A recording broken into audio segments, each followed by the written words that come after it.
12시 많은 참여 바랍니다. 네, 당신의 초이스 유창호입니다. 잠잠했던 어제와는 정반대죠. 정말 역동적인 시장의 움직임이 나타났던 하루였습니다. 이 외국인과 기관이 모두 사들이면서 코스피가 이 장중에 올해 최고 기록을 세우게 됐고요. 종가상으로 봤을 때도 지난 2월 19일이었죠. 그때 나왔던 기록과 맞먹게 마무리가 됐습니다. 자, 오늘장 앵커가 꼽은 한마디는 바로 이렇습니다. 2차전지 급반등, 조선, 방산, 그리고 원전, 동반, 약세, 주도업종 바뀌나 이렇게 잡아봤습니다. 물론 이 주도업종이 쉽게 바뀌기는 쉽지가 않겠습니다만 그동안 신저가 인지를 벌였던 2차 전지가 정말 오랜만이죠. 오후장 들어서는 특히 무더기 급반등을 보이는 모습이 나타났습니다. 자, 그런데 이 같은 시간대에 그동안 시장을 주도했던 조선과 방산 그리고 단기간에 정말 급등세를 보였던 원전까지도 같이 약세를 보이게 됐죠. 그래서 수급이 이쪽으로 넘어가는 건가 싶었던 모습이었습니다. 어찌됐든 시장에 뭔가 변화가 감지되는 상황인데 그것도 긍정적인 모습이 기대되고 있습니다. 자, 그래서 오늘도 이 종목들에 대한 이야기와 함께 시장 전망도 살펴보도록 할 텐데요. 당신의 초이스 지금부터 출발해 보겠습니다.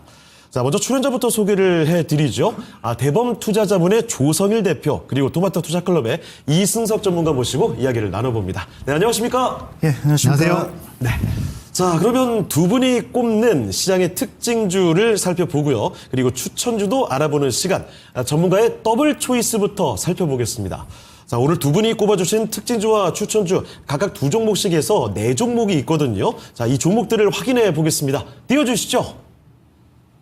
자, 더블 초이스 바로 네 종목입니다. HD 현대화, YG 플러스, HVM 그리고 우리금융지주도 있죠. 오늘장 사실 2차전지 약진이 가장 눈에 띄었지만 지금 나와 있는 엔터라든지 지주사들의 요 근래 주가흐름이 계속 좋거든요. 확실히 특징주 후보로 손색은 없겠습니다. 자, 그럼 먼저 특징주부터 알아보도록 할까요? 자, 특징주 두 종목을 먼저 확인해 보도록 하겠습니다. 두 분의 특징주 확인해 보시죠. 자, 특징주 두 종목을 보겠습니다. 자, 먼저 조성일 대표께서는 YG 플러스 엔터주로 갖고 오셨고요. 그리고 이승석 전문가께서는 HD 현대 지주사를 꼽아 주셨습니다. 자, 그러면 특징주 하나씩 살펴보도록 할게요. 자, 먼저 조성일 대표님, 네네. YG 플러스 엔터주 네네. 갖고 오신 이유 살펴주시죠. 네. 그동안 엔터 종목들이 4대 대형사도 그렇고 예. CJENM도 좋은 모습 보였는데 내내 YG 플러스만 좋지 못한 모습이었습니다. 네. 내내 계속 5월 달에도 횡보하는 모습이었는데 그런 와중에도요. 기관 수급들, 최근에 외국인들은 물론 시장 순매수하고 있지만 우리가 자세히 보다 보면 연기금이나 사모펀드 이런 수급들이 기관 수급들이 꾸준히 물량을 모으는 기업들 그런 와중에도 주가는 당장 움직이지 않고 횡보하는 기업들 그런 기업들에서 주가가 슈팅 나오는 경우가 많이 있거든요. 보면 엔터 기업들에서도 대부분 기관들이 순매수 해왔는데 이 YG 플러스만 내내 소외됐다가 키 맞추기 급반등이 오늘 나왔던 모습입니다. 한번 보면 예. 이 종목을 아마 처음 보신 분도 있으실 것 같은데 이 종목이 이제 YG 엔터와 같이 엮여있는 기업이고 거의 최근에 한 8년, 9년간의 주가를 보면요. 물론 하루하루 시차는 있겠지만 전반적으로 YG 엔터의 움직임에 후행해서 따라가는 주가 모습을 보여주고 있습니다. 최근에 YG 엔터가 올해 5개월 동안 내내 좋은 모습 보였다가 최근에 5월 달에도 더 올라왔는데 YG 플러스는 못 올랐거든요. 네. 그런 잠깐의 괴리감이 오늘 큰 상승 나오면 다시 좁혀지는 좋은 모습 나왔고요. 이 종목이 특히 주목할 점은 뭐냐면 국내 앨범 시장에서 점유율 1등이에요. 그만큼 우리가 알게 모르게 이 기업은 이익을 잘 벌고 있다를 볼 수 있고요. 특히 이번 1분기에는 흑자 전환도 성공했던 기업입니다. 그리고 특히 지금 YG 엔터 같은 경우에도 이번에 1분기 때 어닝 서프라이즈 나오면서 그럼 YG 플러스도 앨범 판매와 화장품 다양한 부분에서 실적이 증가하지 않겠냐는 기대감이 더욱더 몰려있는 상황이었죠. 특히나 아시겠지만 이제 YG 엔터가 최고의 그런 아티스트죠. 블랙핑크. 거의 이제 또 컴백합니다. 그래서 블랙핑크 이제 또 2분기 때, 3분기 때 월드 투어 하기 때문에 그 부분도 미리미리 기대감에 대한 수급들이 몰리고 있는 부분이고요. 가장 중요한 거죠. 자, 한한양 해제 기대감이 더욱더 모락모락 피어오르고 있습니다. 그래서 화장품 기업들은 많이 올랐는데요. 엔터 기업들, 4대 기업들뿐만 아니라 이제는 그 키 맞추기 하는 기업들도 같이 상승하는 트렌드다. 그것 때문에 기관이 내내 순매수하고 있는 부분이고요. 한번 제 차트 한번 보시면 위에는 주가 차트고 제 차트는 좀 다른 게 아래에는 보면 빨간색 선과 파란색 선이 이렇게 있잖아요. 예. 이 빨간색 선이 기관 보유 수량을 나타내고 있는 표입니다. 보면 기관 순매수가 최근에 4월과 5월 달에 쭉 증가하는 모습 보이고 있잖아요. 자, 보시면요. 4월 달에 5,000원대 언더에서부터 기관이 순매수 쭉 하고 있죠. 근데 외국인은 거의 뭐 변함이 없습니다. 최근에 4월 중순부터 지금까지 한 달 반 동안 주가가 쭉 상승하고 있는 추세인데 기관이 물량을 핸들링하면서 올리고 있다는 부분을 볼 수 있고요. 그런데 오늘 또 상승을 통해서 기관이 그래프 보시면 하늘을 뚫고 있습니다. 그만큼 기관이 그동안 주포였는데 더 물량 사고 있다 측면이고, 오늘 물론 하루에 큰 반등 나와서 잠시 좀 흔들릴 수 있겠지만 저는 중장기적 측면에서도 다시 한번 이 종목 볼 수 있는 찬스를 한번 잘 보자, 그렇게 좀 말씀을 드리겠습니다. 그렇습니다. 사실 이 엔터주들의 흐름이 요즘에 한알령 해제 기대감 때문에 계속 은근히 신고가도 나오고 좋은 모습 보여줬거든요. 그런데 보면은 SM과 하이브 이런 네네. 쪽에서는 지금 신고가가 오늘도 터지는 모습이 나왔습니다. 요새 사실 강한 쪽이 계속 강한 흐름을 보여줬잖아요. 맞습니다. 네. 그래서 이 신고가를 썼던 SM이나 하이브 이런 종목들보다도 YG 플러스의 현재 기대치가 지금으로서는 더 남아있다, 이렇게 볼 수 있는 건가요? 저도 그런 측면 보고 있고요. 예. 지금 오늘 사실 이제 섹터는 다르지만 오늘 오후장 들어서 뭐 그동안 많이 올랐던 조선, 방산 이런 기업들이 좀 떨어졌잖아요. 맞아요. 이게 뭐 업황 차이는 아니고 단순하게 이제 수급에 대한 부분과 차익 매물 때문에 좀 빠진 걸로 저는 개인적으로 보고 있는데, 그런 부분에서도 엔터 섹터 내에서도 저는 그런 부분에 롱숏 관련한 부분들은 나올 수 있다고 봅니다. 그래서 지금 보는 관점에서 내가 지금 계좌에 아직도 엔터 미디어 기업이 없다라고 한다면 당장 지금 밸류 부담이 있는 4대 엔터 대형 기획사보다는 지금은 YG 플러스나 또는 그와 비슷하게 엔터 미디어 쪽에서 중성 종목들, 아직 못 간 종목들, 그런데 이익은 잘 버는 기업들, 그런 기업들로 압축해서 매매하시는 게 조금 더 기대 수익이 높을 수 있다, 이렇게 좀 말씀드리겠습니다. 그렇습니다. 이 못 간 종목들이라고 무작정 가면 안 됩니다. 주가 낮다고 무작정 들어가면 낭패를 볼 수 있습니다. 거기서 이익을 볼 수 있는, 수익이 좀 나오는 종목을 선별해서 봐야 된다는 점 분명히 못 받고 지나가도록 하겠습니다. 자, 그럼 이번에는 이승석 전문가님, 이건 본 게임 전에 간단히 이 조성일 대표께서는 엔터주 주목하셨는데 혹시 엔터주는 뭐 좋게 보시나요? 예, 저도 지금 뭐 이 방송뿐만 아니라 다른 방송에서도 엔터 관련 주들을 좀 관심 있게 봐야 된다는 말씀 드렸는데요. 예. 일단 뭐 저는 블랙핑크보다는 BTS를 좋아해가지고 하이브 쪽을 더 관심 있게 보고 있는데. 알겠습니다. 예, 그건 완전체 BTS가 온데서 예. 굉장히 기대가 크고 저도 암입니다. 예. 여기서 이제 진정하도록 하겠습니다. 이게 잘못하면 팬덤 간의 좀 싸움이 될 수 있기 때문에 제가 여기서 말리도록 하겠고요. 자, 그러면 이승석 전문가께서 가지고 오신 HD 현대 지주사로 갖고 오셨는데 요거는 포인트 뭔가요? 제가 이제 오늘 요즘에 아침에 9시 50분에 매일 데일리도 방송하는데, 오늘 아침에 이제 이 HT현대 및 지주사 쪽을 얘기를 드렸는데 예. 아침에 방송하면서 굉장히 당황했었습니다. 막 주가가 급등하고 있어가지고.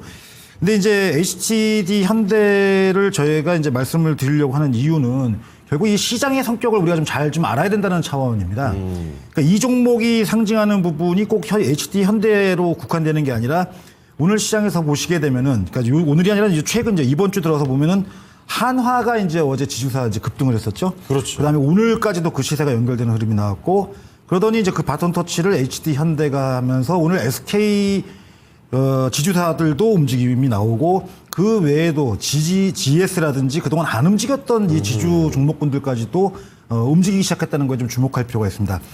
과거에는 이런 일이 좀 있을 때마다 이 지주사가 움직일 때 시장의 상승 흐름이 끝나가는 거 아니냐, 이제 이런 얘기가 나오고 있는데요. 이번엔 좀 분위기가 좀 다를 거로 저는 전망하고 있는데, 일단 제가 우리 앵커께서 다른 프로그램에 저하고도 진행을 하다 이제 이쪽을 오셨는데, 예. 제가 그동안 이제 저 PBR의 고배당주에 주목을 해야 된다는 얘기를 계속 해왔습니다. 이게 뭔 얘기냐면, 지금 시장의 트렌드가 이제 뭐냐면, 결국은 지금 이제 유럽 중앙은행도 다음 주에 금리를 낮출 가능성이 높다고 얘기가 나오고 있고, 우리나라도 이제 내일 금융통화위원회에서 금리를 낮출 가능성이 높다고 봐야 되겠죠. 자, 그런 가운데 이제 배당 수익률이 일반적으로 우리가 시중금리보다 높은 종목들을 고배당주라고 하는데, 공교롭게도 이런 지주사들이 대부분 다 배당 성향들이 높고 배당 수익률도 굉장히 높은 회사들이 대부분이죠.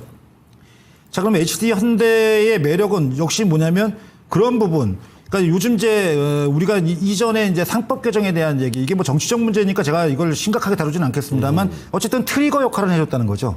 시작점은 일단 지주사 쪽에 관심을 가질 수 있는 역할을 이 상법 개정 문제가 이슈가 됐고, 물론 이제 다음 주에 선거 결과에 따라서 또 이게 계속 지속될지 아니면 바뀔지는 좀 두고 봐야 되겠습니다만 어쨌든 이거는 시대적인 그 트렌드라고 보여집니다. 자, 그런 가운데 이제 뭐냐면 우리가 이제 그 주식 시장의 저평가에 대한 문제가 계속 얘기가 나오고 있는데 지금 화면을 좀 보시면 알겠지만 이 종목은 지금 주가가 올라왔음에도 오늘 종가상 기준에 한다면 0.75배 정도의 PBR을 보이고 있으니까 그거밖에 안 아직도 1배가 수준이 못 되는 거죠. 근데 대부분의 지주사들이 다 이런 형국입니다. 거기에다가 지금 현재 배당 수익률은 지금 화면 보시게 되면 지금 주가 수준에서도 시가 배당 4% 정도니까 시중 우리가 여러분들이 예금 금리 대비해서 상당히 높은 금리를 주는 자, 그러다 보니까 이제 지금 시장이 결코 경기가 좋아가지고서 시장이 움직이는 게 아니라고 제가 다른 방송에서도 말씀드렸었는데, 그러니까 불황형 반등이다 이렇게 말씀드리고 있죠. 네. 자, 그러다 보니까 이제 아무래도 안정적으로 수익을 확보할 수 있는 구간을 기관들이나 외국인들도 자꾸 만들려고 하는 시도를 하게 되겠죠. 자, 그러다 보니까 이제 아까 말씀드린 대로 오늘 어제 한화가 움직이고 오늘까지 시세가 연결되고 그러니까 자회사의 퍼포먼스들이 좋았던 종목군들, HD 현대, 뭐 SK, 뭐 이런 종목들의 움직임이 시장에서 활발하게 나타나고 있으면서 이 무거운 종목들이 뭐 하루에 10% 이상씩 급등하는 이런 현상을 현재 보여주고 있습니다. 자, 근데 이 지난 4월 초에 HD 현대 이 종목이 66,000원에 있었던 종목입니다. 두 달도 안 돼서 지금 이 무거운 종목이 거의 50%를 뽑아 올렸거든요. 특히 오늘장 정말 예상치도 못한 엄청난 장대 양봉을 기록하면서 신고가를 기록하게 됐는데 이걸 피날레라고 봐야 되는 건가 이런 생각도 좀 들기도 합니다. 곧바로 숨고르기 감안을 해야 될까요? 아니면 이제 큰 관점에서 시작이다 이렇게 봐야 되는 걸까요? 시작은 이미 했었죠. 예. 아까 앵커께서도 말씀하신 대로 6만 원대 중반권에서부터 시작해서 지금 9만 원 후반대 거의 10만 원을 목전에 두고 있는데 네. 과연 여기서 이제 주가가 끝날 것인지를 놓고 본다면 우리가 보통은 종목들이 이런 기대감 제가 이제 이 내러티브라는 얘기를 자주 하는데요. 그렇습니다. 그러니까 이게 뭐냐면 이제 서사가 있는 스토리. 그러니까 요즘에 시장을 보게 되면은 어떤 그 펀더멘탈적인 요인 가지고서 움직이는 종목들보다는 그렇다더라. 오늘 이제 예를 들어서 2차 전지도 결국은 실질적인 실적 호전이 나오거나 내지는 우리나라 기업들의 시장 점유율이 높아진다거나 이것 때문에 움직인 게 아니거든요. 테슬라의 CEO인 일론 머스크가 경영에만 집중하겠다니까 미국에서 주가가 급등했고 그 영향이 이제 우리까지 이제 미친 어떤 그런 상황이 된 거죠. 그래서 그런 점을 본다면은 결국은 내러티브와 펀더멘탈까지 같이 받쳐주는 종목군들이 어딨냐를 놓고 본다면은 말씀드렸다시피 지주사들의 주가 움직임이 좋은 종목들은 대부분 다 자회사의 실적이 좋은 기업들입니다.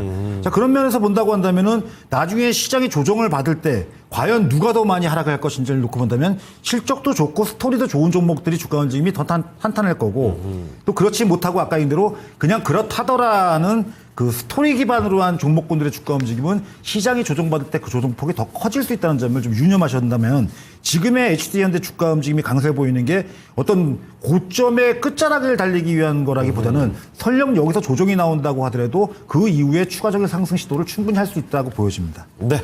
자, 두 분의 특징주 살펴드렸습니다. 조성일 대표께서는 이 YG 플러스 엔터로 주목을 좀 해주셨는데 아무래도 한한령 해제에 대한 기대감이죠. 엔터주들이 신고가도 터지고 있는 모습 상대적으로 좀 덜 올라서 앞으로 이쪽은 또 수익도 나오고 있거든요. 그래서 상승의 여력이 있다는 점 특징주로 잡아주셨고요. 이승석 전문가께서는 지주사입니다. 이제 트렌드가 지주사라는 거죠. 저평가 해소에 대한 기대감, 이 상법 개정에 대한 것은 이제 뭐 이 트렌드가 되고 있고 아무로 기대감이 더 높아지고 있기 때문에 HD 현대도 앞으로 주가 상승 더 기대해 볼 여력이 있겠습니다. 자, YG 플러스와 함께 HD 현대까지 특징주로 살펴봤고요. 자, 이렇게 특징주 봤는데 잠시 뒤에 여러분 저희가 추천주까지 알아보고 나서 두 분과 함께 여러분의 종목들을 진단해드리는 순서가 있습니다. 지금 바로 망설이지 마시고 종목 진단 신청을 해주시면 되거든요. 02-325-8200 전화 주셔도 되고요. 그리고 유튜브 채팅창을 통해서도 편하게 종목 진단 신청이 가능합니다. 여러분의 종목명과 함께 매수 가격 그리고 비중까지 남겨주시면 되겠습니다. 자, 그럼 이번에는요, 두 분의 추천주, 그리고 가격 전략까지도 알아보겠습니다. 일단 오늘 종목들 먼저 한꺼번에 좀 띄워주시죠.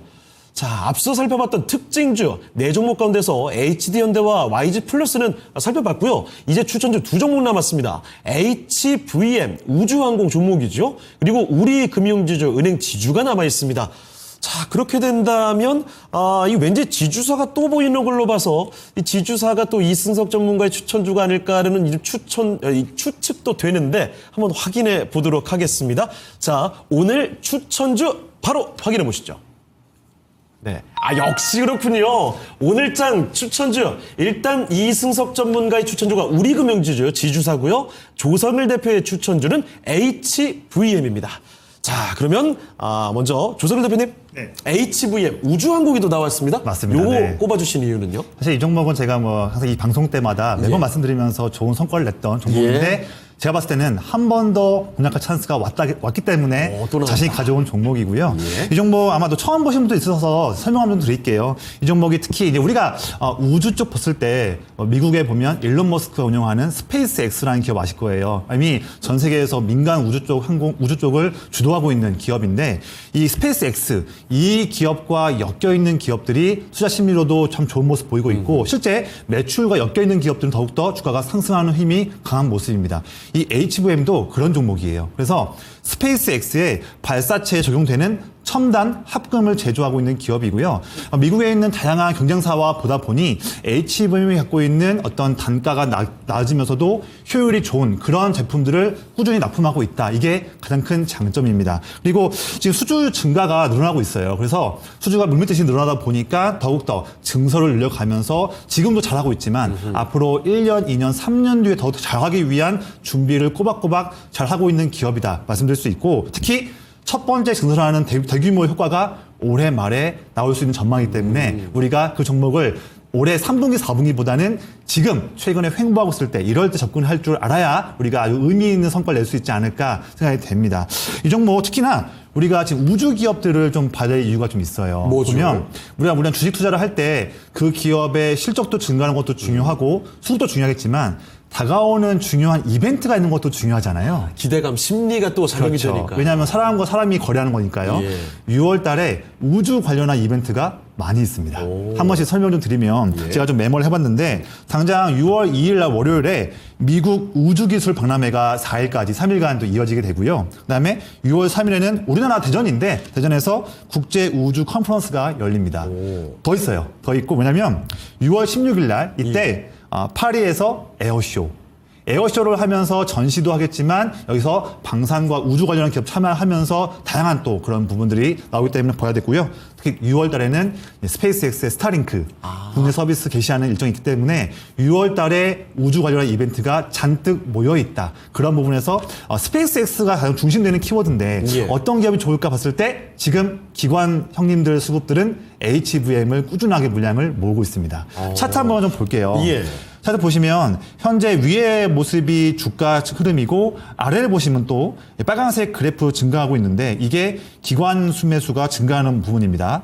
자, 보시면 기관 순매수 빨간색 선이 4월 20일 때 후반때부터 증가하고 있잖아요. 그런 와중인데 기관은 오히려 4월 중순 이후로 매도하고 있습니다. 기관만 사고 있죠. 강하게 사고 있지 않습니까? 그런데 마찬 보면 주가가 4월 중순 이후로 쭉 상승하고 있는데 이 견인하고 있는 것은 외국인이 아니라 기관인 걸 우리가 알 수 있죠. 벌써 지금 저점 대비해서 주가가 거의 60% 넘게 올라와 있습니다. 단기간에. 네, 그런 상황이긴 한데 뭐 최근에 지수 자체가 15% 이상 올랐기 때문에 그 부분도 좀 감안할 필요가 있을 것 같고요. 이 종목이 작년 11월, 12월 또 올해 2월 달 내내 한 27,000원대, 3만 원대에서 움직이던 종목이다 보니까 이제 그런 대한 쌓여 있는 매물도 차근차근 기관 순매수로 뚫어가면서 올라오고 있는 튼튼한 모습이다. 그리고 중요한 건 뭐냐면 자, 최근에 5월 지금 14일 5월 중순부터 3주 연속 주가가 25,000원, 27,500원 횡보하고 있잖아요. 이런 횡보하는 와중에도 아래를 보시면 이 주가를 한 달 동안 견인하고 있는 기관이 오히려 물량을 더 사고 있다. 본다면 지금 한 달 반 동안 핸들링하고 있는 기관은 지금 오늘 26,000원대, 7,000원대 이 주가가 이 기관 수급들의 목표는 아니다. 높게 보고 있다. 그런 측면을 본다면 이렇게 횡보할 때 이럴 때 우리 접근할 줄 알아야 6월 달에 있는 아주 기분 좋은 우주 이벤트에서 아주 기분 좋은 성과를 낼 수 있지 않을까 측면이고요. 이 종목 매수가로는 오늘 종가 조금 장중에 내려왔는데 저는 권장드리는 매수가로는 27,500원 이하를 좀 말씀을 드리겠고요. 목표가로는 1차로는 31,000원, 그리고 더 올라간다 한다면 제가 다음도 방송 때 업데이트해서 말씀을 드리고, 손절 라인으로는 타이트하게 24,500원 이탈 시 손절을 말씀을 드리겠습니다. 그렇습니다. 사실 이 스페이스X 말씀해 주셨는데 이거 대형 우주 발사체죠. 스타쉽 9번째 시험 발사가 이번에 실패했다는 뉴스가 좀 나오더라고요. 근데 영향이 생각보다 제한적이다 싶어서 봤더니 이게 이벤트 관련 기대감 이렇게 바라볼 수 있겠습니다. 맞습니다. 네네. 예. 자, 이렇게 HVM 우주항공 관련주를 또 꼽아 주셨습니다. 추천주로 살펴봤고요. 자, 그럼 이번에는 이승석 전문가님 또 지주사입니다. 우리금융지주 역시나 강한 흐름을 보여주는데 요거는 어떤 포인트인가요? 주가는 저점에서 이제 많이 올라와 있는 상태입니다만 뭐 여전히 이 종목도 마찬가지로 저평가 상태. 그다음에 앞으로 증시가 좀 정상화되는 거를 갖다가 어쨌든 누가 됐든지 새 정부가 들어서게 되면 이 문제는 누구든지 간에 공통적으로 지금 현재 증시의 정상화 또 우리나라 밸류에이션의 정상화를 계속 얘기를 하고 있는 상태니까요. 우리금융지주도 지금 보게 되면 오늘 주가가 올랐음에도 불구하고 최근에 주가 많이 올랐죠. PBR이 현재 0.4배뿐이 안 됩니다. 아, 그래요? 예, 대표적으로다가 이 우리나라 금융사들이 이 은행, 보험, 그다음에 증권주들이 대표적인 저평가 업종군이 되겠는데요. 그러면서 배당 수익은 현재 주가 수준에서 배당 시가 배당으로 6.5% 정도 되니까 뭐 배당도 굉장히 수익률이 좋은 종목이죠. 은행들 중 그러니까 금융지주사 중에서는 우리금융지주가 가장 배당 수익률이 높은 기업입니다. 자, 이러다 보니까 제가 이제 뭐 오늘 이 프로그램의 첫 방송에서 좀 작고 가볍게 움직이는 종목들보다는 좀 꾸준하고 좀 장기적으로 관심을 가질 만한 종목을 좀 말씀드리는 게 맞다고 생각해서 가져나왔는데요. 물론 뭐 일주일 내에서 다음 주 이 시간까지도 어느 정도 퍼포먼스 나올 거라고 보고 있습니다. 자, 기술적인 부분을 좀 잠깐 좀 한번 살펴볼게요. 이제 우리가 이제 투자를 하는 게 여러 가지 방법이 있겠습니다만 단기적으로 뭐 단타도 치고 데이 트레이딩도 하고 뭐 스윙도 하고 뭐 다 하겠습니다만 자, 이런 종목을 예를 들어 가지고 아주 좋은 시나리오로 2020년부터 현재까지 보유해왔다고 가정할 때 6%의 시가 배당, 그냥 단순 누적으로 6, 5, 30, 30%를 수익을 발생시키고요. 실제로 더 하겠죠. 예, 그렇죠. 이제 거기다 이제 가중치가 붙으면 이제 아마 한 50%, 60%까지 수익이 나올 거고요. 여기다가 이제 주가가 이전에 10,000원 이하에서부터 움직이기 시작했으니까 시세 수익률로 약 한 80% 정도 수익이 발생돼 있습니다. 정말 5년 동안 보유해가지고 이 정도 수익이 난다고 한다면 안 가지고 있을 이유가 없는 거고 제가 보기에는 국내 은행들이 이 경제 규모가 커지게 되면 커질수록 은행은 동반해서 성장하는 대표적인 경기 민감주라고 보시면 될 것 같고요. 예전에는 이제 금리가 인하될 때는 은행주는 피하라고 했고요. 금리가 상승할 때는 금리 올라갈 때는 은행을 사라. 그러니까 은행을 갖다가 사서 보유하라고 했는데 은행을 우리가 살 수는 없으니까 은행 주식을 샀죠. 근데 지금 금리 인하기라는 점에서 본다면 은행이 좀 불리한 거 아니냐 이렇게 생각해 볼 수 있겠습니다만 과거의 은행과 지금의 우리 은행을 대하는 일반 소비자의 태도가 달라져 있죠. 지금 현재 대출이 줄지가 않고 있으니까 뭐 대표적으로 그렇게 보시면 될 것 같고요.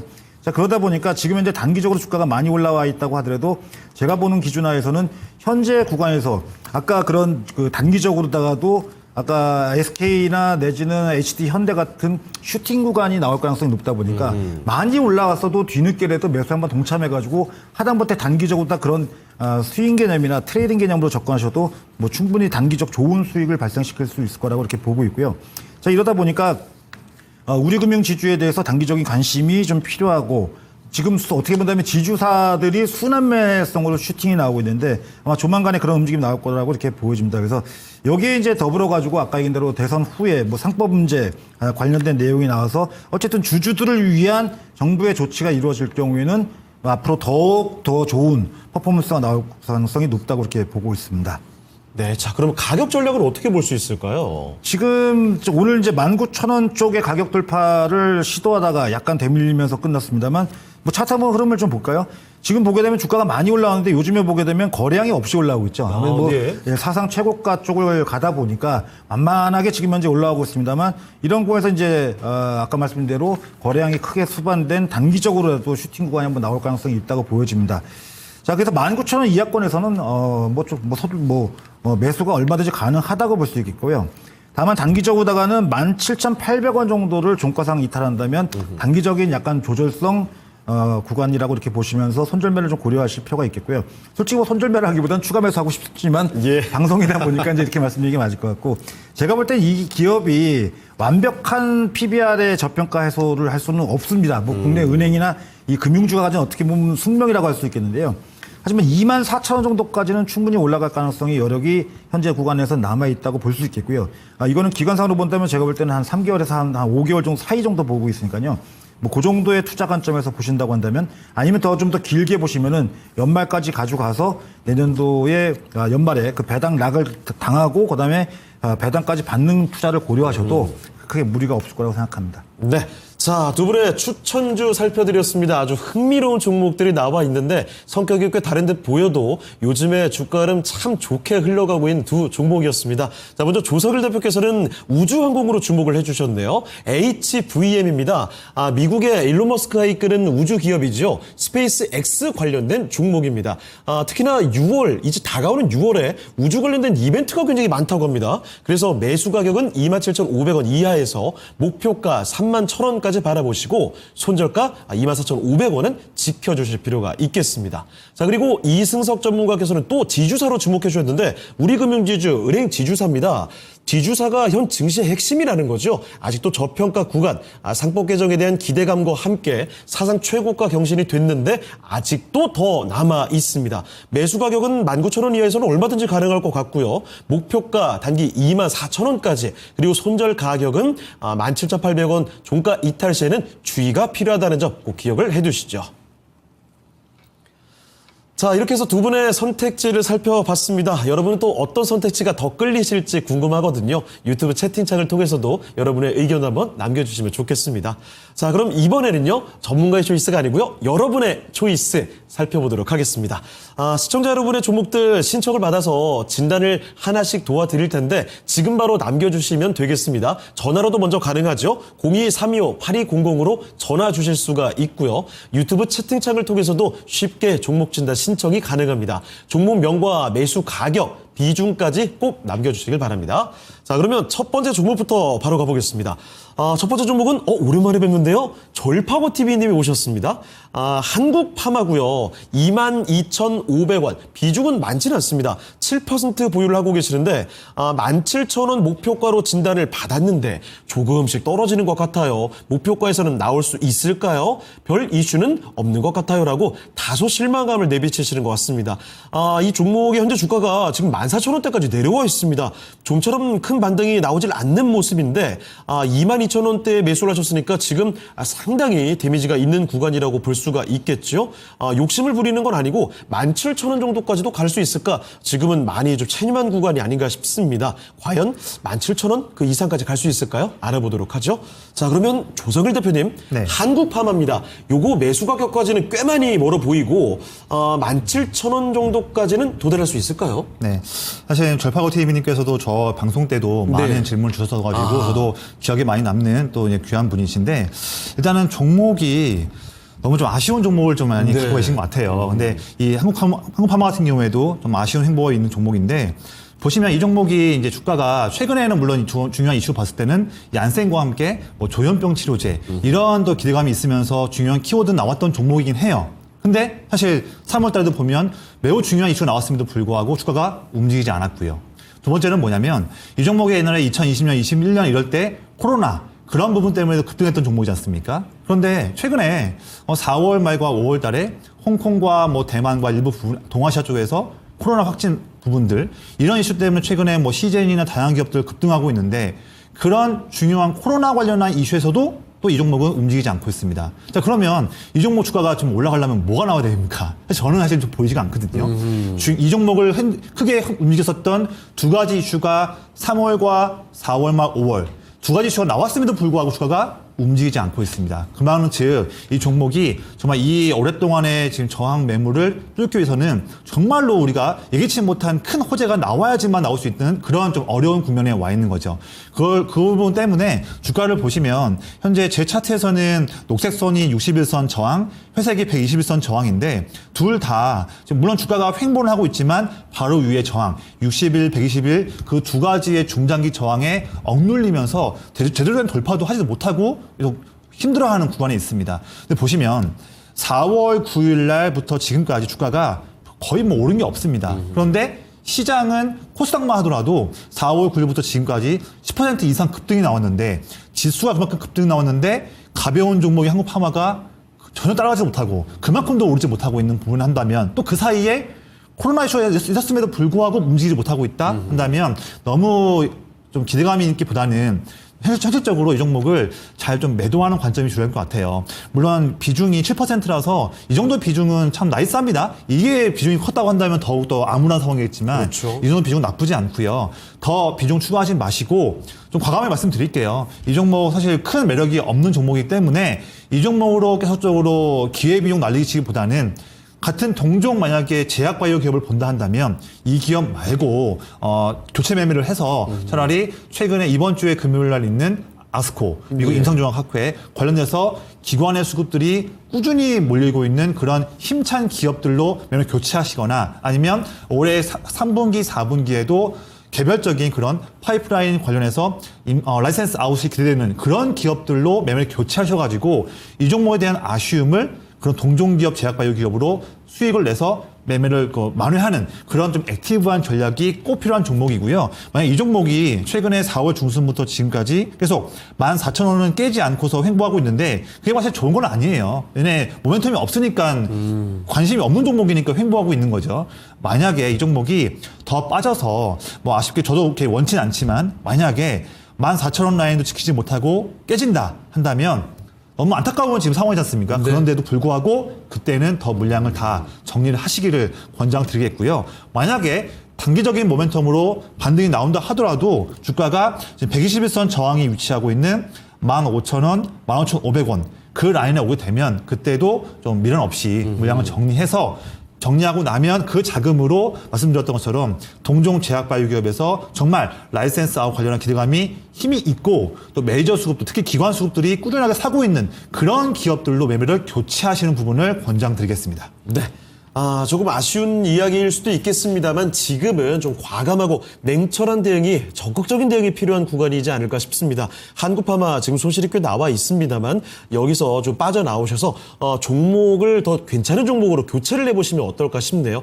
또 제약바이오 종목 잘 골라간다면 발빠른 수익으로 또 나올 수 있을 테니까 손실을 다른 곳에서 더 확실히 줄여가셨으면 좋겠습니다. 한국파마 살펴드렸고요. 자, 그리고 또 종목 진단 계속 다음 종목 가보죠. 이번에는 앤디 킹님의 종목인데 최근에 굉장히 핫했던 종목군입니다. 태양광주 OCI 홀딩스로 살펴보겠습니다. 78,400원에 10%죠. 안녕하세요. 진단 부탁드립니다 하셨는데 태양광주들 최근에 국내 특히 정책적인 기대감과 함께 신재생에너지가 다 같이 강하게 움직였었죠. 자, 그런데 하나솔루션이나 HD 현대에너지 솔루션 이런 종목들이 정말 많이 급등한 데에 비하면 OCI 홀딩스는 상대적으로 좀 덜 갔던 것 같고요. 게다가 태양광 종목들 정말 단기 급등세를 보여주다가 이 미국 IRA 법안이죠. 이 세액공제 조기 폐지 우려감에 따라서 이게 조금 흔들림이 또 나오기도 합니다. 지금은 78,400원에 매수하셨는데 7만 원 밑으로 내려와 있는 모습이거든요. 자, 그럼 이거 어떻게 할지 알아보겠습니다. 자, 전문가님, OCI 홀딩스 태양광이 좀 흔들림이 나오는데 어떻게 할까요? 정말 억울한 기업이죠. 네. 그러니까 이제 실적이 뭐 크게 악화돼가지고 주가가 이렇게 큰 하락을 겪었다면 뭐 투자하시는 분들도 이해가 될 텐데 실적은 보시면은 뭐 매년 알뜰하게 성장을 계속 이어가고 있는 상태고 뭐 이제 이런 와중에 이제 뭐 태양광 이슈만 얘기만 나오면은 자꾸 주가가 그 영향을 받아가지고 크게 흔들리는 이런 양상을 보여주고 있죠. 뭐 최근 주가 움직임도 1차적으로 지난번에 하나솔루션 이제 움직일 때 같이 좀 동반해서 상승이 나는데 그 종목에 비해서 흐름도 좀 약한 상태고요. 예. 그러다가 밀릴 때는 오히려 더 좀 많이 밀린다고 해야 될까요? 그러니까 억울한 겁니다. 그러니까 이 종목은 일단은 이렇게 생각을 좀 하시는 게 맞을 것 같아요. 지금은 아까 앵커께서도 IRA 법안에 대한 그 감세 법안이죠. 그게 지금 현재 하원에서는 이제 가까스로 215대 214였나요? 이제 공화당이 한 그렇죠. 표 한 표 차이로 차이. 해가지고 이제 이겼는데 상원 쪽에서 지금 제가 이번 주 월요일 날도 이제 아침 방송을 통해서 말씀드렸던 게 뭐였냐면은 아마 이제 2차 전지는 바닥을 잡을 거다. 왜냐면은 그날 미국 쪽에서 나온 뉴스가 뭐였냐면은 미국 상원에서 이 트럼프의 감세 법안이 통과되기 어려울 것이다라는 얘기가 나왔습니다. 그러면서부터 이제 주가가 이제 반등하기 시작했고 이제 아까도 말씀드린 대로 트럼프 일론 머스크까지 얘기 나오면서 오늘 2차 전지 움직임이 강하게 나왔는데요. 예. 물론 이제 이 미국 상원 쪽에서 표결 결과를 제가 예상할 수는 없겠습니다만 미국 현재 공화당과 민주당의 하원에서의 의원 수를 갖다 감안한다면 어쨌든 간에 이게 공화당 쪽에서도 올곧게 다 무조건적인 창성을 하는 분위기는 아닌 것 같습니다. 거기다가 미국의 재정 적자 이슈가 있기 때문에 이로 인해 가지고 만약에 상원에서 이 문제가 어쨌든 이 태양광이나 이 재생에너지 쪽은 보조금 사업이다 보니까 예. 이런 보조금이 지급될 수 있는 환경이 조성될 때 기업들의 실적이 좋아지고 뭐 더 좋은 어떤 퍼포먼스가 나오겠죠. 하나 이제 억울한 건 이제 우리나라 기업들 중에서 이런 기술력을 확보했던 기업들이 중국한테 자꾸 추월당하는 경우에 이런 일이 자꾸 발생하죠. 그렇습니다. 그러니까 결국 2차 전지도 그동안 주가 하락의 가장 큰 원인은 다른 이슈도 있었겠습니다만 중국 쪽으로부터 추월당하면서 중국의 시장 점유율, 그러니까 MS 마켓 셰어가 늘어나는 부분이 되겠고 이 OCI나 이런 태양광 쪽도 마찬가지고 과거로 돌아간다면 예전에 이제 LG 디스플레이 같은 종목도 여전히 실적 견고한데도 불구하고 중국 쪽의 이 패널 시장 점유율이 올라가다 보니까 이제 주가 움직임이 굉장히 부진한 양상을 보여주고 있죠. 그러니까 우리나라 앞으로도 여러분들이 투자하시면서 해당 기업의 기술력이 독보적이지만 추후에 중국한테 추월당할 가능성이 있다든지 이런 기업들은 좀 주가의 그 성장성에 대한 부분을 좀 잘 고민을 하시면서 투자를 하셔야 될 것 같습니다. 일단 OCI 홀딩스의 지금 가격 약간 뭐 손실은 보고 있습니다만 뭐 제가 말씀드릴 수 있는 거는 지금 시장의 어떤 흐름상으로 놓고 본다면 이 종목도 역시 반등 가능성은 충분히 있다고 이렇게 보여주고 있고요. 기술적으로 보더라도 최근에 주가가 올라갈 때 자꾸 붉은 빛을 보일 때 거래량도 같이 동반해서 상승해주고 있고 예. 주가가 조정을 받을 때 오히려 거래량이 감소하는 이런 흐름을 보이는 걸 감안한다면은 역시 단기적으로다가는 이제 조정의 그동안의 큰 하락의 마무리 국면에서 저점은 제가 볼 땐 잡혔다고 보여지니까요. 뭐 두 가지 방법이 있겠죠. 이 종목을 비중을 더 늘려서 빨리 빠져나오느냐 아니면 그냥 보유만 하느냐. 권해드리고 싶은 거는 보유만 하시라는 거를 갖다 권해드리고 싶고요. 지금은 뭐 이 종목도 아까 제가 얘기했던 지주사인데 연 배당 수익률이 약 한 3.5% 내외 정도 되는 기업이니까요. 뭐 좀 제가 볼 때는 연말까지 좀 시장에 대한 어쨌든 긍정적인 마인드를 갖고 계시다면은 좀 길게 가져가도 제가 볼 때 큰 손해를 보실 종목은 아니라고 보여집니다. 그래서 지금 현재 뭐 종목을 교체하거나 이 종목 자체를 다른 종목을 갈아타가지고 수익을 내는 거를 갖다 시도하시는 것보다는 해당 종목을 보유하시기를 권해드리고요. 일단 현재 비중이 뭐 포트폴리오에서 10% 정도 비중이라고 했는데 뭐 큰 비중은 아니니까요. 뭐 8만 원 정도권까지 온다고 해서 비중을 축소하고 조절하기보다는 약 9만 원대에서 10만 원 사이권 정도의 그 정도의 수익 정도는 제가 볼 땐 가능할 거라고 보여지니까 그 정도 그런 주가 움직임이 나올 때까지만 보유하시고 그 이후에 약간의 수익이 발생된 다음에 교체하시기를 권해드립니다. 네. OCI 홀딩스 지금 당장은 좀 억울하기도 하고 아쉬운 구간이 맞습니다만 다시 또 상승할 여력은 있는 종목이 되겠습니다. 매수가 이상에서 9만 원에서 10만 원 사이 정도까지 바라보시고 수익 보고 나오시길 바랍니다. 자, 이 앤디킴님의 OCI 홀딩스 살펴드렸고요. 자, 그리고 다음 종목 또 바로 갈 텐데 이번에는 전화가 들어와 있습니다. 바로 받아볼게요. 네, 선장님 안녕하십니까? 네, 안녕하세요. 네, 반갑습니다. 네, 어떤 종목 도와드릴까요? GS건설이요. GS건설이요. 자, 네. 매수 가격하고 비중도 말씀해 주시죠. 매수 가격은 24,300원, 예, 비중은요? 30%. 네, 24,300원에 30%. 이 선장님 이거 매수하신 지 2년이 넘었죠? 이거 매수한 지는요, 한 4, 5년 됐어요. 4, 5년 되셨어요. 예, 물타기 한번 해갖고 이렇게 된 거예요. 알겠습니다. 아이고, 그동안 고생 너무 많이 하셨습니다. 엄청 오래됐어요. 한 5년 정도 됐을 거예요. 게다가 지금 최근 2년 정도 동안은 주가가 좀 많이 내려가 있다가 지금 다시 올라와 있는데 고생 네. 많이 하셨고 그래도 지금 GS건설이 최근에 발빠르게 올라오면서 이제 매수 가격까지 거의 다 올라왔네요. 네네. 예. 자, 그러면 이 매수가 이상까지 과연 도달할 수 있을까? 이게 궁금하신 걸까요? 아니요, 이제 네. 얼마까지 되면은 이제 매도할 수 있나? 알겠습니다. 자, 여기서 과연 수익을 좀 시원하게 볼 수 있을지 알아볼게요. 잠시만 기다려주세요. 네. 예. 자, 조선필 대표님, GS건설입니다.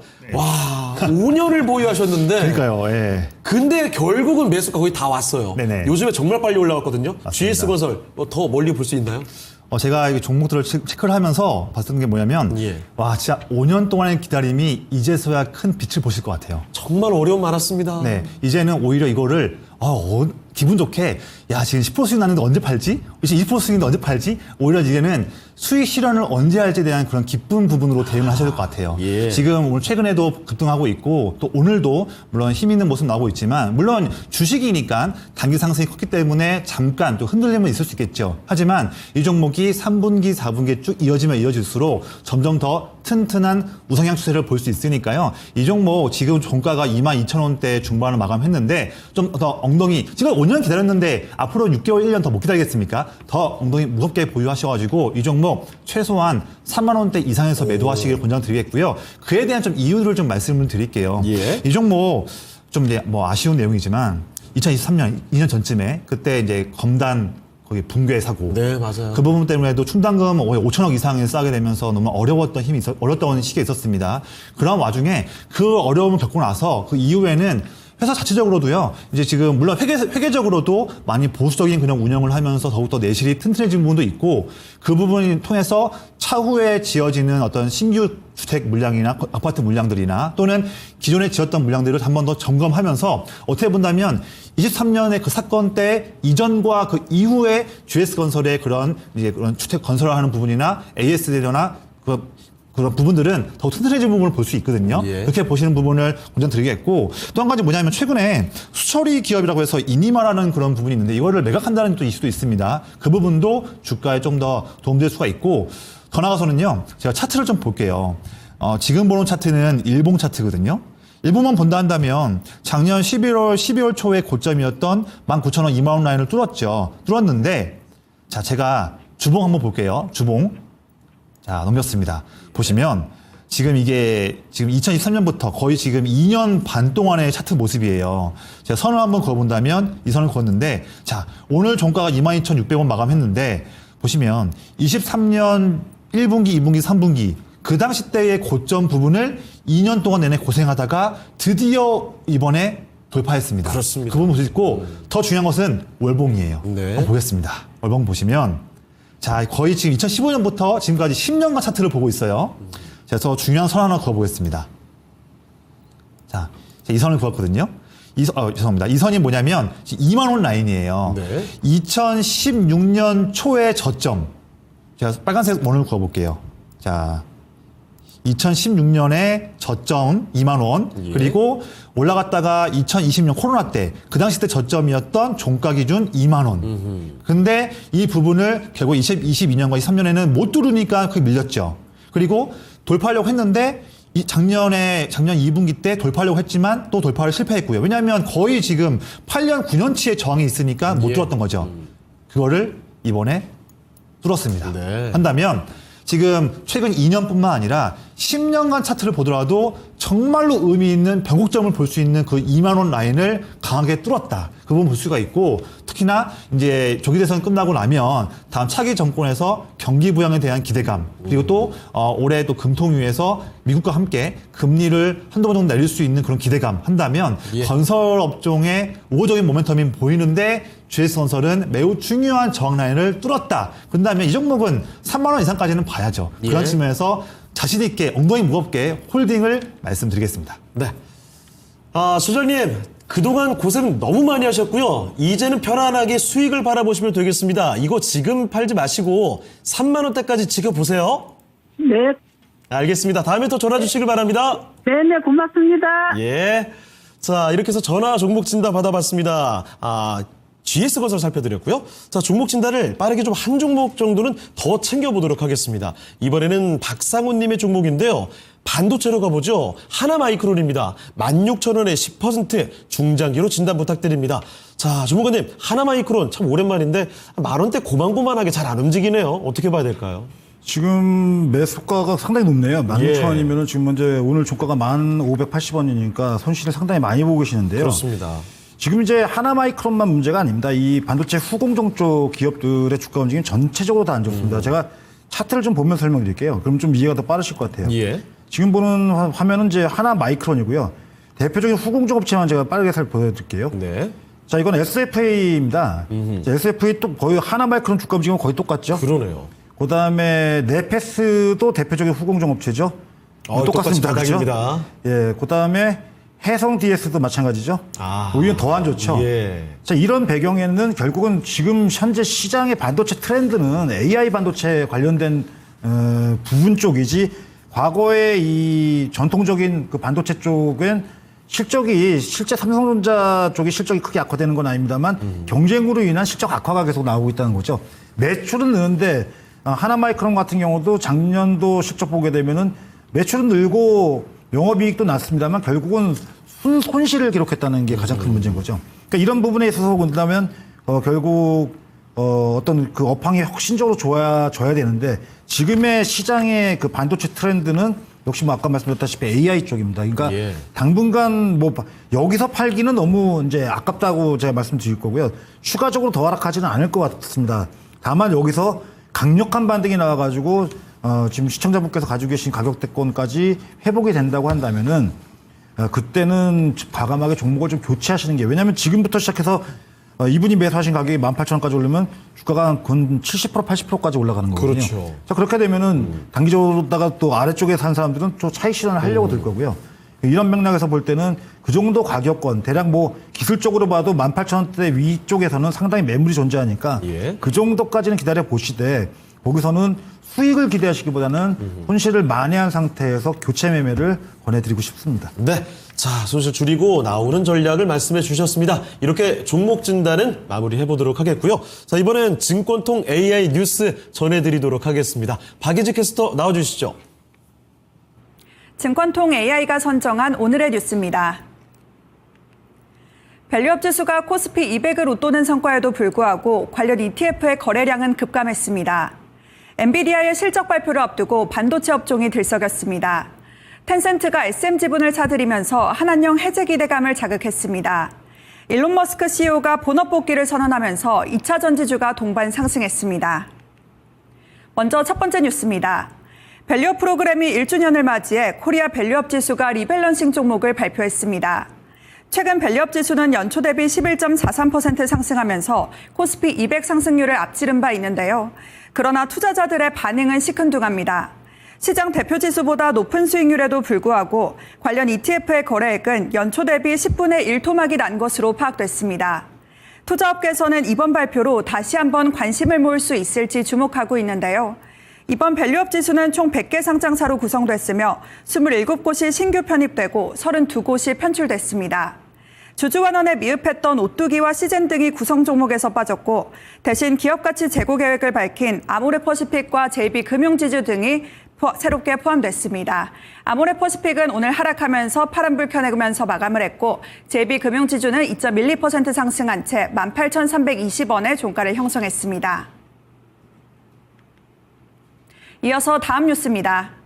엔비디아의 실적 발표를 앞두고 미국 증시에서 반도체주가 상승하자 국내 반도체 업종도 들썩였습니다. 한국 시간으로 내일 새벽 엔비디아의 분기 실적 발표를 앞두고 기대감이 커졌는데요. 엔비디아는 지난 13일 사우디아라비아 기업 휴메인에 최신 AI칩 18,000개 이상을 공급하기로 계약했고, 아랍에미리트의 세계 최대 규모 데이터 센터 구축에도 참여하기로 한 상태입니다. 또한 시장은 이번 실적 발표 이후 제시될 2분기 가이던스에도 주목하고 있는데요. 중국향 H20 수출 제한 등 리스크도 존재하는 만큼 실제 가이던스가 얼마나 보수적으로 제시되는지에 따라 주가 변동성이 커질 수 있다는 분석도 나오고 있습니다. 이어서 다음 뉴스입니다. 하이브가 보유하고 있던 SM 지분 전량을 중국 텐센트에 매각하기로 했습니다. 하이브는 SM 주식 9.38%를 5월 30일 주당 11만 원에 텐센트에 매각하기로 결정했다고 밝혔습니다. 매각 대금은 약 2,430억 원 가량인데요. 중국 음악 시장 내 영향력을 높이고 K-팝 시장에 진출하기 위한 움직임으로 분석됩니다. 이번 투자로 인해 텐센트가 SM의 3대 주주에 올라서면서 한한령 해제 기대감도 높아졌습니다.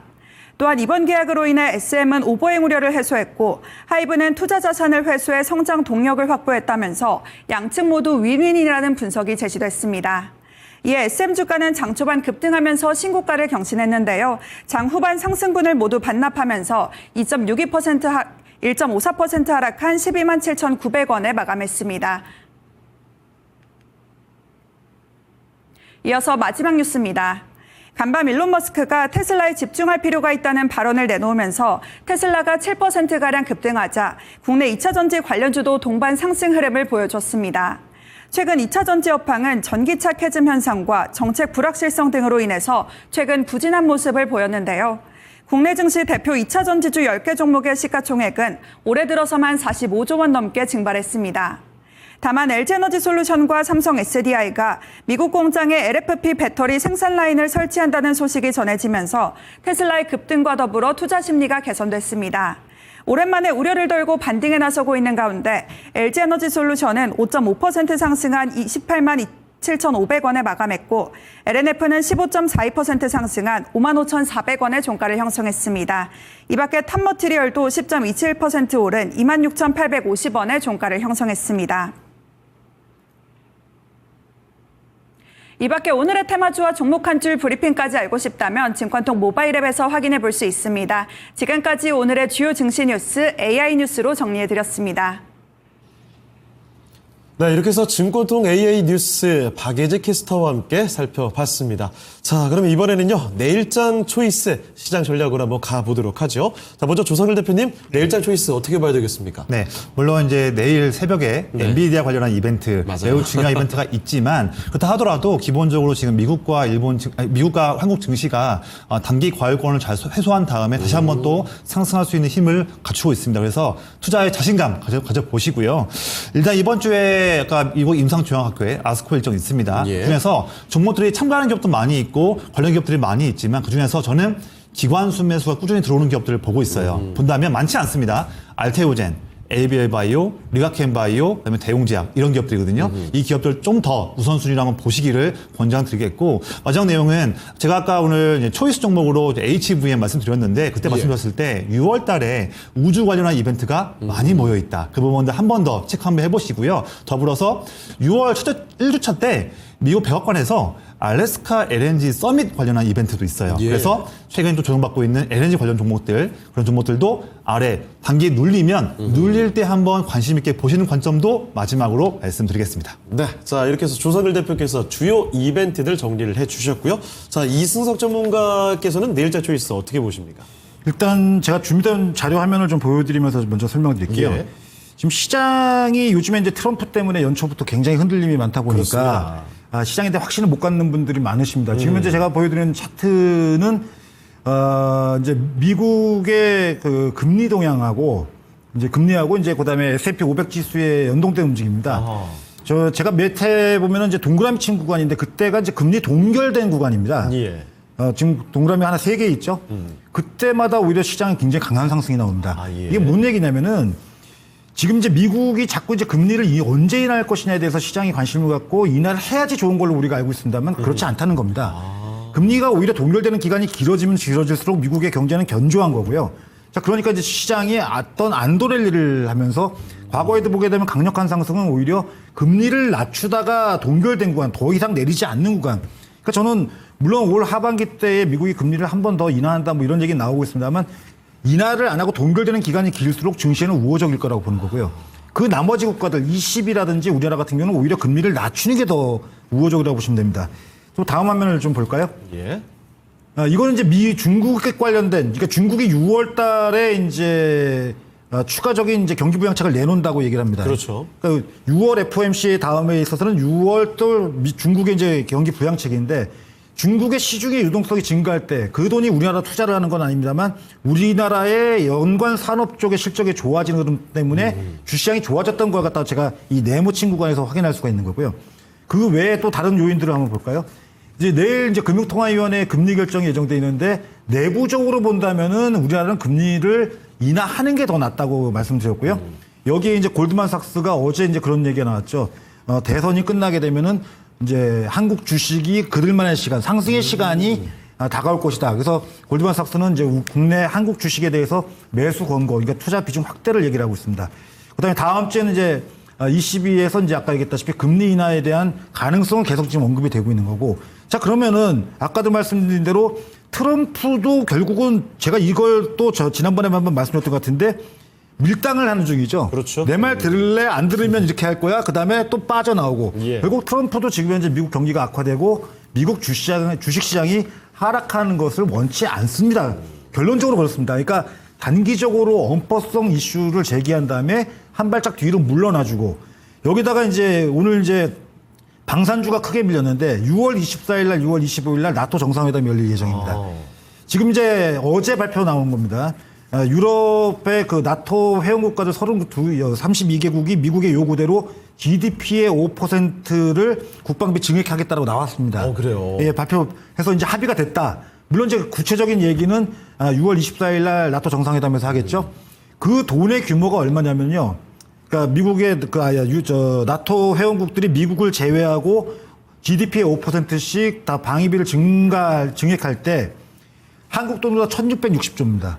1,600조요? 그러니까 1년에 1,660조의 방위비가 나토 회원국가들에서 증액이 되는데 자, 이 돈을 어디다 쓸까요? 생각을 해보시라는 거죠.